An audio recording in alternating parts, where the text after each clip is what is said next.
Good morning students. आज का हमारा फर्स्ट टॉपिक है force on A current carrying conductor. Okay, तो इसके लिए फर्स्ट ऑफ ऑल हमें क्या करना है, हमें क्या कैलकुलेट करना है, फोर्स कैलकुलेट करना है कंडक्टर के ऊपर। अब हमें पता है जैसे हमारा जो कंडक्टर होता है उसके अंदर जो हमारे करंट होता है वो due to the free electrons की वजह से होता है। ओके, तो यहाँ से जैसे मान लो हमने यहाँ क्या ले लिया, कंडक्टर ले लिया, इसकी डायरेक्शन में करंट, यदि इलेक्ट्रॉन का मोशन इस डायरेक्शन में है तो उसके साथ एसोसिएटेड करंट की डायरेक्शन उसके मोशन से अपोजिट होती है, क्योंकि यहाँ पे जो मेजॉरिटी कैरियर्स होते हैं वो क्या होते हैं, हमारे इलेक्ट्रॉन। ओके, एंड वीडी हम मान लेते हैं drift velocity of the electron. Okay, तो हमें यहाँ से हमें पता है फोर्स होता है किसी भी चार्ज पार्टिकल के ऊपर, मान लेते हैं हमारे पास उसका जो चार्ज है वो क्यू है, ठीक है, या फिर ई मान लेते हैं। Charge on the force on A charge particle is charge into velocity into में मैग्नेटिक फील्ड। अब यहाँ आप देखो हमने ड्रिफ्ट वेलोसिटी क्यों लिए, क्योंकि जो उसका मोशन है ना अपोजिट हो रहा है to the electric field. External जो इलेक्ट्रिक फील्ड है उसका जो मोशन है वो क्या है, अपोजिट हो रहा है, ठीक है। और इस वजह से जो इसका करंट है ये इस डायरेक्शन में होगा, क्योंकि इलेक्ट्रॉन के ऊपर क्या होता है, नेगेटिव चार्ज होता है। ओके, मान लेते हैं मैग्नेटिक फील्ड, इसके वेलोसिटी ये डायरेक्शन में होगी, सम एंगल थीटा बना रही है यहाँ पे। Okay, this is the magnetic field, direction of the magnetic field. अब यहाँ पे देखो चूंकि इलेक्ट्रॉन आपका एक नेगेटिव चार्ज है तो माइनस का ई वी डी क्रॉस में बी मैग्नेटिक फील्ड। अब हमें क्या पता है, केवल इस कंडक्टर की लेंथ पता है, हम मान लेते हैं एल लेंथ का है, करंट पता है, लेकिन हमें ना तो उसकी ड्रिफ्ट वेलोसिटी पता है ना और हमें एक मैग्नेटिक फील्ड पता है, तो हम कैसे कैलकुलेट करें। ये तो फोर्स तब होता है जब एक चार्ज पार्टिकल हो, लेकिन हम यहाँ पे तो क्या है, कंडक्टर के अंदर तो बहुत सारे फ्री इलेक्ट्रॉन्स होते हैं, तो ये एन क्या है, number of free electron divided by में वॉल्यूम। क्योंकि हम कंडक्टर है या कोई भी ट्रम है उसके अंदर हम जब भी बात करते हैं वो बात करते हैं इलेक्ट्रॉन डेंसिटी की, तो यहाँ पे क्या हो जाती है, electron density number of electrons per unit volume. Okay, अब देखो यहाँ से हमें क्या कैलकुलेट करना है, हमें यहाँ पे number of free electron calculate करने हैं, तो उसको हम कैसे करेंगे,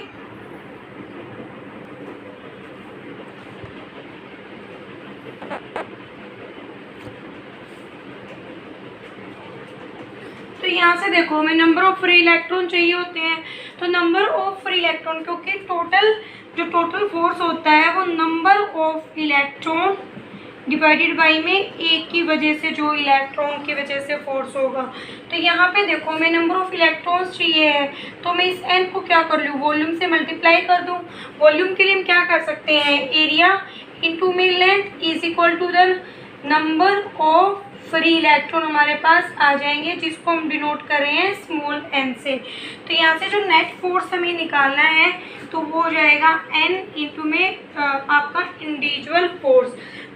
ओके, अब उसके बाद जैसे हम यहाँ से इसकी वैल्यू पुट करते हैं तो हमारे पास नेट फोर्स क्या आ जाता है, एन की वैल्यू पुट करेंगे तो हम टोटल फोर्स हो जाएगा एन क्रॉस ए इंटू में लेंथ, माइनस का चार्ज बाहर ले लेते हैं, E and V D cross में मैग्नेटिक फील्ड। ओके, तो यहाँ से हमारे पास क्या निकल के आ गया, total force on the conductor के ऊपर है जो हम टोटल फोर्स को कैलकुलेट कर चुके हैं।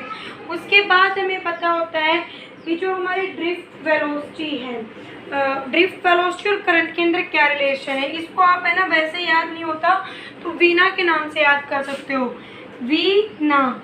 इसमें यहाँ देखो यहाँ पे drift velocity E magnitude of the charge of electron, N is the number of electron and A is the area. उसके बाद हमें पता है जैसे हम बात करते हैं चार्ज की और वेलोसिटी की, तो चार्ज और वेलोसिटी को हम कैसे एक दूसरे के साथ रिलेट कर सकते हैं। करंट क्या होता है, चार्ज बाई टाइम।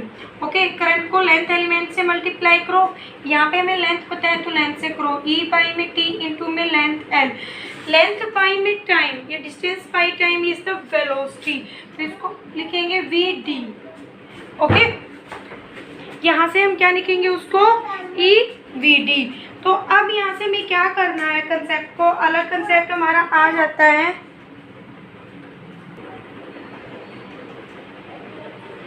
ओके, तो यहाँ से क्या निकल के आ गया हमारा करंट वी ना, तो आप इस रिलेशन से इसको याद कर सकते हो। तो करंट E इंटू में वी डी। अब हमारे फोर्स के अंदर क्या था, यहाँ से देखो हमारा फोर्स के अंदर ई वी डी, और ई वी डी को हम क्या लिख सकते हैं, करंट इंटू में लेंथ। तो यहाँ से आपका फोर्स हो जाएगा माइनस का एन, यहाँ जो स्मॉल एन है ना वो हमारा यहाँ पे मैंने बड़ा एन ले रखा है, number of electron per unit volume, तो आप इसको ऐसे ले सकते हो।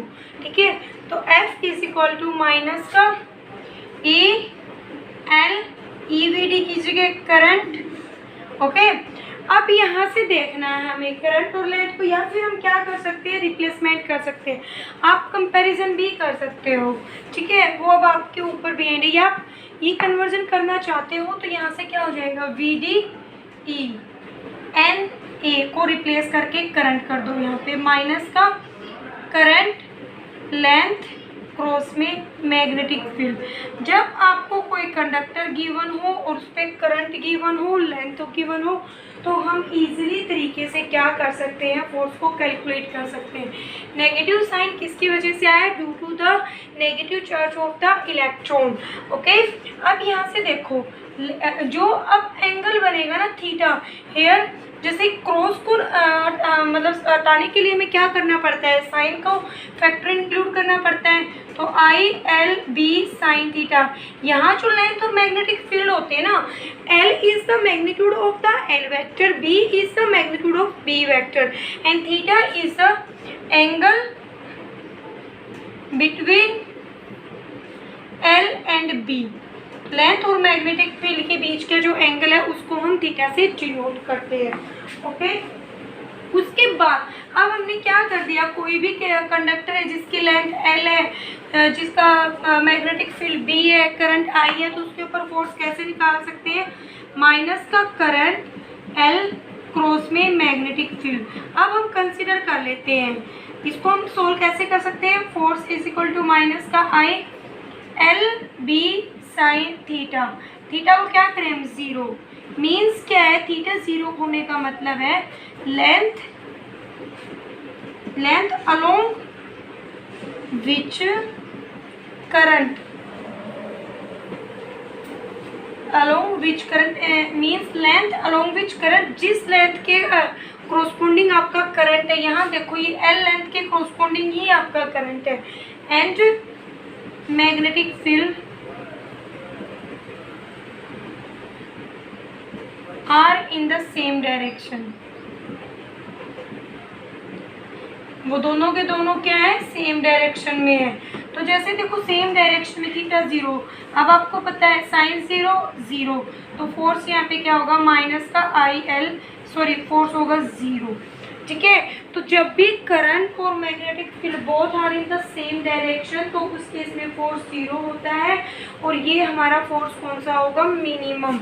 इससे मिनिमम हमारा कोई फोर्स एग्जिस्ट नहीं करेगा, this is your minimum force.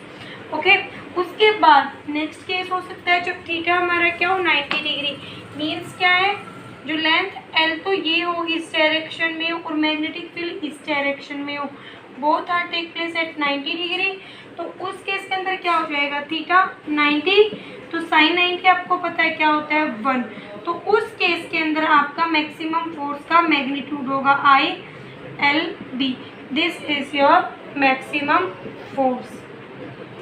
तो आपको ध्यान रखना है फोर्स तभी, जैसे देखो यहाँ पे लेंथ और मैग्नेटिक फील्ड, आप चार्ज पार्टिकल को मैग्नेटिक फील्ड में इस टाइप में रखोगे कि भाई जो उसका करंट की वही डायरेक्शन बन जाए जो मैग्नेटिक फील्ड की है, तो उस केस में उस चार्ज पार्टी के ऊपर कोई भी फोर्स अप्लाई नहीं होगा। जैसे पहले वो स्ट्रेट में मूव कर रहा था तो वो स्ट्रेट में ही मूव करेगा, मतलब जैसे उसका पाथ था उसके पाथ में कोई डेविएशन नहीं होगा। लेकिन आप जैसे ही लेंथ मतलब आप अपने चार्ज पार्टिकल को इस टाइप में रखते हो कि भी जो उसका लेंथ है जिसके अलोंग उसका करंट है वो मैग्नेटिक फील्ड के 90 डिग्री पे हो जाए, तो उस केस के अंदर जो आपका फोर्स है वो मैक्सिमम फोर्स होगा। ओके, और उस केस में ना वो अपना पाथ भी चेंज कर लेगा।